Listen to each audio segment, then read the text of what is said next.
Конечно, управниот одбор на јавното комунално претпријатие Водовод и канализација Прилеп смогна сили да одговори на барањето на СДСМ и да ја врати цената на водата на нивото од пред нејзиното покачување на 22 септември. Тоа беше единственото логично решение, откако владата предводена од СДСМ ја намали цената на струјата за јавните претпријатија за водоснабдување и пречистителни станици на 95 евра за мегават час.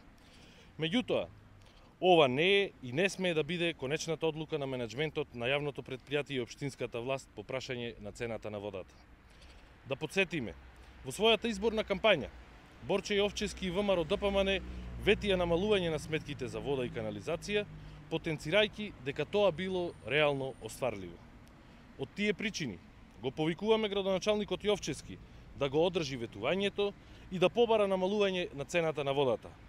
Истовремено, наместо да измислува непостоечки работни места за вдомување на партиски војници и блиски роднини на функционери на ВМРО ДПМН, апелираме до директорот на Водовод и канализација јавно да ја поддржи таквата иницијатива и да му предложи на управниот одбор да донеси одлука за намалување на сметките за вода.